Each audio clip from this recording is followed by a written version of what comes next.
السلام علیکم دوستو۔ قدیم یونان اور دیگر یورپی تہذیبوں میں عورتوں کے ساتھ انتہائی تضحیک آمیز رویہ بڑھتا جاتا رہا ہے۔ اکثر یونانی شہروں میں عورت کو نہ تو سیاسی سرگرمیوں میں حصہ لینے کا حق تھا، نہ ہی اپنی جائیداد بنانے کا، بلکہ انہیں اپنے باپ کی وراثت سے بھی محروم رکھا جاتا۔ قدیم یونانی معاشروں میں عورت کو صرف شہوانی خواہشات پورا کرنے یا پھر تزئین و سجاوٹ کی ایک چیز کے طور پر ہی استعمال کیا جاتا۔ ان نامساعد حالات کے باوجود کچھ یونانی عورتیں ایسے کارنامے انجام دینے میں کامیاب رہیں جو صدیاں گزر جانے کے باوجود آج بھی تاریخ کے صفحات میں رقم ہیں۔ ایسی ہی ایک عورت اوریکل آف ڈیلفی بھی تھی، جس کے سامنے دنیا بھر کے جرنیل، بادشاہ اور دیگر بڑے عہدیدار سر جھکائے کھڑے رہا کرتے۔ دنیا بھر میں ہونے والی جنگوں، ترقیاتی منصوبوں، یہاں تک کہ بچوں کے نام تک اس سے پوچھے بغیر نہ رکھے جاتے۔ اوریکل آف ڈیلفی دراصل کوئی عورت نہیں، بلکہ یہ ایک عہدہ تھا جس پر ہمیشہ ایک عورت فائز رہتی، جس کی آواز کو یونانی افراد دیوتا کی آواز سے تشبیہ دیا کرتے۔ آپ میں سے اکثر لوگوں نے ہالی ووڈ مووی 300 ضرور دیکھی ہوگی، جس میں یونان کے ایک شہر اسپارٹا کا بادشاہ لیونارڈس فارس یعنی ایران کے خلاف فوج کشی کا حکم نامہ حاصل کرنے کے لیے ایک مندر میں جاتا ہے، اور اس مندر سے اسے جنگ کی اجازت نہیں ملتی۔ بعد ازاں وہ اپنے شہر کا بادشاہ ہونے کے باوجود فارس کے خلاف پیش قدمی نہیں کر پاتا۔ اس فلم میں دکھایا گیا یہ مندر دراصل اوریکل آف ڈیلفی کا تھا، جو کوئی افسانوی کہانی نہیں بلکہ قدیم یونان کی ایک جیتی جاگتی حقیقت ہے۔ یونان کے پیرناسوس نامی پہاڑ کے دامن میں انتہائی گھنے جنگلات کے درمیان ڈیلفی نامی یہ مندر واقع تھا۔ اس مندر تک پہنچنے کے راستے انتہائی دشوار گزار جنگلات یا پھر تندو تیز موجوں سے لبریز سمندروں سے ہو کر گزرتے۔ اس کے باوجود ہزاروں افراد دنیا کے مختلف کونوں سے اس عورت کی زیارت کرنے اور اس سے مشورہ طلب کرنے یہاں آیا کرتے۔ جب یہ عورت بولا کرتی تو اس مندر میں موجود ہر شخص خاموش ہو جاتا، چاہے وہ کتنے ہی دنیاوی جاہو جلال کا مالک کیوں نہ ہو۔ اس عورت کے منہ سے ادا ہوئے الفاظ نے دنیا کی کئی بڑی سلطنتوں کی تباہی میں اہم کردار ادا کیا۔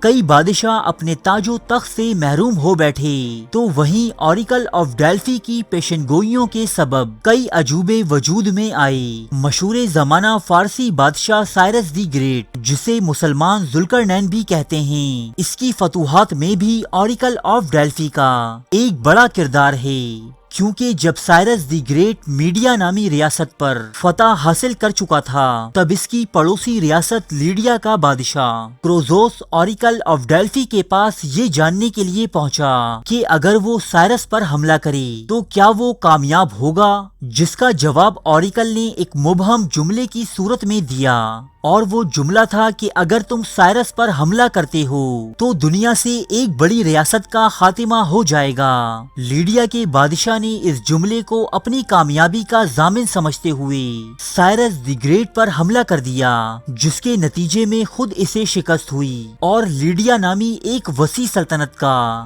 دنیا سے خاتمہ ہو گیا۔ مورخین کا ماننا ہے کہ ڈیلفی کا یہ قدیم مندر 1400 قبل مسیح کے زمانے سے قائم تھا، البتہ تاریخ میں اس کا اولین ذکر 8ویں اور 6 صدی عیسوی کے دوران ملتا ہے۔ اس مندر کی ابتدا سے متعلق یونان میں ایک افسانوی کہانی سنائی جاتی ہے، جس کے مطابق ڈیلفی نامی اس پہاڑی پر ایک شیطانی اژدہے پائتھن کا قبضہ تھا، جسے یونانیوں کے دیوتا اپولو نے اپنے تیر سے ہلاک کر کے اس پہاڑی اور یہاں بسنے والے افراد کو اس اژدہے سے نجات دلائی تھی۔ چنانچہ مقامی افراد نے اسی جگہ جہاں یہ اژدہا مرا تھا اپولو دیوتا کا ایک مندر تعمیر کر دیا۔ اپولو دیوتا چونکہ اطلاعات اور رہنمائی کا دیوتا تھا، چنانچہ اس دیوتا نے خوش ہو کر ایک عورت کے ذریعے لوگوں سے کلام کرنا اور انہیں مستقبل سے متعلق مشورے دینا شروع کر دیا۔ پائتھن نامی اژدہے کی نسبت سے مستقبل بتانے والی اس عورت کو کو پائتھیا بھی کہا جاتا۔ یہ عورت اس مندر کے بیچوں بیچ ایک 3 پائے کے اسٹول پر بیٹھی جھولتی رہتی، لوگوں کے سوالات کے اوٹ پٹانگ جواب دیا کرتی، جنہیں مندر میں موجود پادری اپنی مرضی سے توڑ مروڑ کر کوئی بھی مطلوبہ مطلب نکال لیتے اور سوالی کے گوش گزار کر دیتے۔ ابتدا میں کم سن کنواری اور خوبصورت لڑکیاں بطور اوریکل چنی جاتی، لیکن پجاریوں اور اس مندر سے جڑے دوسرے افراد کی ہوس پرستی اور عیاشیوں کے واقعات کے سبب یہ قانون بنایا گیا کہ اوریکل کی کم سے کم عمر 50 سال ہوگی، جو اپنی زندگی کے تمام رشتوں اور ناتوں سے دستبردار ہو کر یہ عہدہ سنبھالے گی۔ تقریباً 1000 سال قائم رہنے والا یہ مندر ایک دور میں دنیا کا سب سے امیر ترین مندر کہلاتا تھا، جسے یونانیوں کے مطابق دنیا کا مرکز سمجھا جاتا۔ اوریکل کی آواز کو دیوتا اپولو کی آواز سے تشبیہ دی جاتی۔ یونان یا اس کے آس پاس کی کسی ریاست کی مجال نہ تھی جو اوریکل آف ڈیلفی کے فرمان کے خلاف جا سکے۔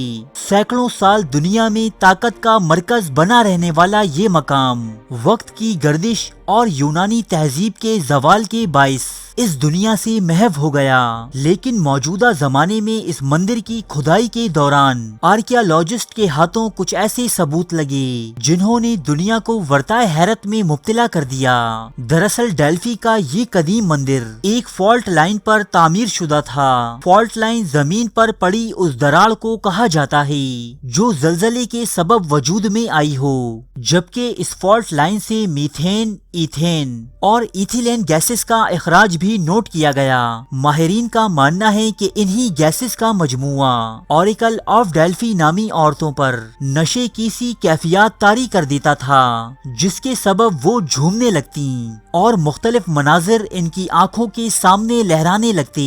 آرکیالوجسٹس کے مطابق ان گیسز کے اخراج کا کنٹرول بھی ایک خاص نظام کے تحت اس مندر کے پجاریوں کے ہاتھوں میں رہا کرتا، یعنی یہ پجاری ہی طے کرتے کہ کس وقت اوریکل کو کتنا نشے میں رکھنا ہے، جبکہ یونان اور دنیا بھر سے آئے سادہ لو افراد ان مناظر کو دیکھ کر یہی سمجھتے کہ اوریکل نامی یہ پجارن اپولو دیوتا سے ہم کلام ہے، اور آج دنیا کی تاریخ کا ایک بڑا حصہ انہی نشئی خواتین یعنی اوریکلز آف ڈیلفی کے فیصلوں کے سبب تشکیل پایا ہے۔ ارے فرینڈز، 1 منٹ، آپ ایسے ہی جا رہے ہیں؟ اتنی محنت سے ویڈیو بنائی ہے، ایک لائک تو بنتا ہے نا؟ اور دوسرا یہ کہ آپ ہمیں اتنی بڑی دنیا میں دوبارہ کیسے ڈھونڈیں گے؟ تو اس کا حل یہ ہے کہ آپ ہمارے چینل کو سبسکرائب کر لیجئے اور اس بیل کے آئیکن کو کلک کر دیجئے۔ اس طرح ہمارے آنے والی تمام ویڈیوز آپ تک پہنچتی رہیں گی۔ ارے ڈریے مت، یہ بالکل فری ہے۔